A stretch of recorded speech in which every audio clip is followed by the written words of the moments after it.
ప్రకాశం జిల్లా కనిగిరిలో టీడీపీ ఆధ్వర్యంలో మినీ మహానాడును ఘనంగా నిర్వహించారు. ఈ కార్యక్రమానికి నియోజకవర్గంలోని 6 మండలాల టీడీపీ నాయకులు, కార్యకర్తలు భారీగా తరలివచ్చారు. గడిచిన కొద్ది కాలంలోనే పలు రంగాలలో నియోజకవర్గాన్ని అభివృద్ధి పథంలోకి తీసుకెళ్లినట్లు తెలిపారు. వేల మందికి ఉపాధి కల్పించే దిశగా రిలయన్స్ కంపెనీ బయోగ్యాస్ ప్లాంట్ ఏర్పాటు చేస్తున్నట్లు తెలిపారు. కోట్ల రూపాయలు ఖర్చు పెట్టి రోడ్లు వేయించినట్లు తెలిపారు. మినీ మహానాడులో నందమూరి తారకరామ విగ్రహానికి పూలమాలలు వేసి నివాళులర్పించారు.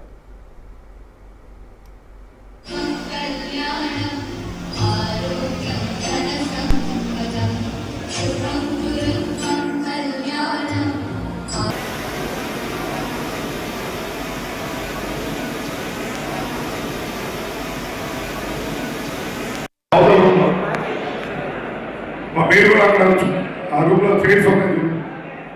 ఎరువులు వాడటం వల్ల భూముల్లో